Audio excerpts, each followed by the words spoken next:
I'm Novak, and beside me here is the all-new 2022 Lexus LX600. Let's check it out, and let's go for a ride.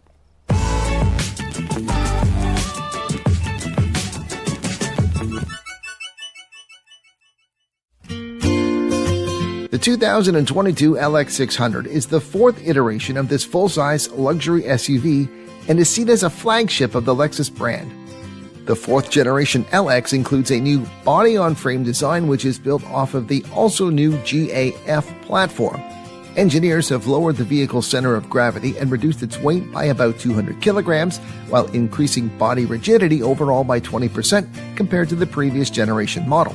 The new GAF platform is also said to provide greater ride comfort than ever before. What hasn't changed, though, is that giant, in-your-face spindle grille. There are few vehicles available today which have a grille that dominates its frontal appearance more than this LX600 does. Now, as to whether that's a good thing or not, well, I'll leave that up to you to decide.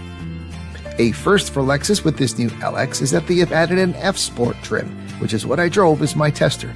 Built off the premium trim level, this model features 22-inch F-Sport aluminum alloy wheels, aluminum sport pedals, F-Sport trim package, aluminum interior trim, and semi-aniline leather upholstery.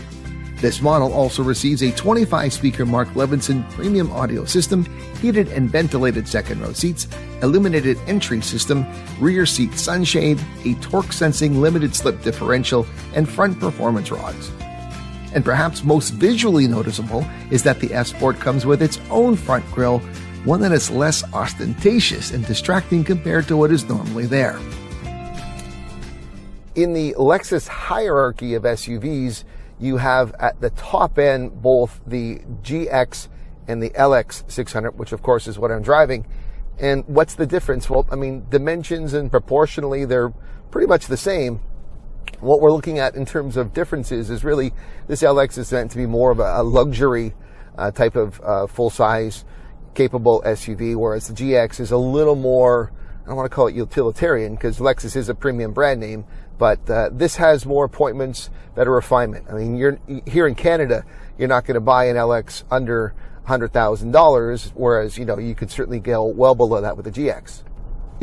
There are plenty of luxury SUVs that seat 7 that are full size, and I just actually finished reviewing the Lincoln Navigator, and when I had this back to back, I first thought about doing a direct comparison, but really they aren't directly comparable because, as you will see if you watch my Navigator review, it is really more about a large, SUV for passengers. It's more oriented towards passengers, whereas this LX is really, sure, it can seat 7, but barely, and it really is designed to be more about that capable off-road type of vehicle. So to my mind, this LX is more of a direct comparison and competition to, say, something like a Mercedes G-Wagon or a Range Rover. That's where I think we can sort of define this in terms of what it's for. There is a notable change to this next generation LX in terms of powertrain. Gone is the V8, and in its place is a 3.5 liter turbocharged V6. And it's obviously done for efficiency, but the output is still more than enough. It puts out 409 horsepower and 479 pound-feet of torque. And as these types of SUVs can also be used for towing, it does have up to 8,000 pounds of towing capacity. So certainly by replacing the V8 with a more efficient V6, you're not really giving up too much. You know, this is also the type of vehicle that as Lexus continues to introduce more and more hybrids. I mean, there are hybrids in virtually all of the other lower categories of crossover SUVs, save for this full size. And I think that's coming. I wouldn't be surprised if we saw, a plug-in hybrid version of this within the next year or two. I was kind of having a joke with some of the PR folks on this, and they said, we don't talk about future product. Of course they never do, but nudge, nudge, wink, wink. You can almost expect something like this to happen. With the smaller displacement engine, we should see an improvement in fuel economy compared to the previous generation, and that is the case.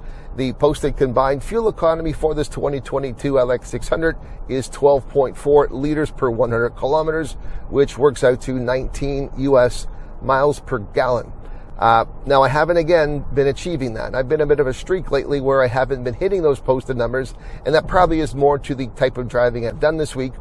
Combined fuel economy ratings are a ratio of 55% city and 45% highway. I have not been on the highway a lot this week, so it probably accounts for the fact that I'm pulling in at the end of the week around 13.2 liters per 100 kilometers. So I would imagine if I had a more consistent or driving style that was more consistent with the ratio should be, I'd be closer to the limit.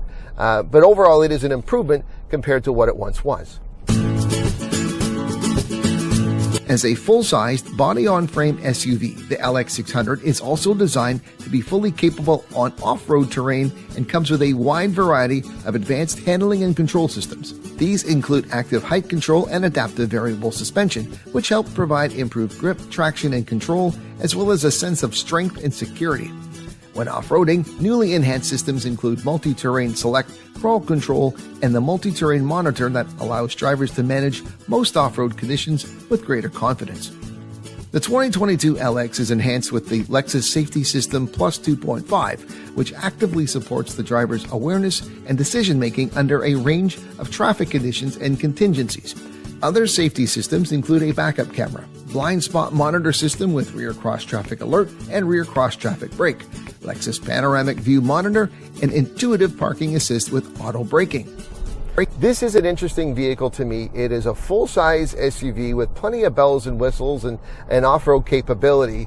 But if you're looking at this for family and passengers, I certainly would be thinking twice, because I was really quite shocked at how little space you have once you put the third row seats up behind the third row for any cargo capacity. And I'm really disappointed that a full-size vehicle like this would have third row seats that are just, sat upon, and they're really meant for small kids. Compared to, say, the Navigator, which has full, proper third row seating where adults would be comfortable in, this isn't the case. I had my daughter back there who's 12 and a half, and her knees are to her chest. I went up there and tried to sit back in there and forget it. Give me 5 minutes and that's about it. But I mean, it drives well. It certainly is more efficient than it used to be, but I'm a little bit torn about where is the sweet spot for this. I mean, if you're getting into the executive trim as a 4-seater, they may sell 100 of those things, but that would be really cool because there's all kinds of space for that executive in a 4-seat configuration. But aside from this, I don't know who this is ideally suited for. It's a nice ride, don't get me wrong, but nice rides alone don't ideally identify who a vehicle is well suited for. This is probably more aligned with families who are not requiring a third row all the time, maybe on occasion, but it certainly is capable enough. It's well appointed, it drives well, but again, that you'd have to really figure out, this is probably more of a niche vehicle. I mean, obviously it is at the price point, but there's a lot of vehicles in this category, so there is volume out there. It's just, this is probably going to be ideally suited for a narrower band of clients than I might have assumed otherwise. While I might personally struggle with trying to determine who this LX600 is ideally designed for, what is clear is that it does live up to its billing as a large, luxurious, and very capable SUV. It might not suit my needs, and its target market may be more niche than mainstream, but for those looking for an alternative to a G-Wagon, QX80, or Range Rover, this LX600 is certainly deserving of full consideration. If you aren't subscribed to my YouTube channel, I'd love it if you took the time to do so. And if you are subscribed, thank you, but please make sure that you've rung the bell and are set up to be notified of each time I upload something new. That's all for now. I'm Novak. Thank you for watching.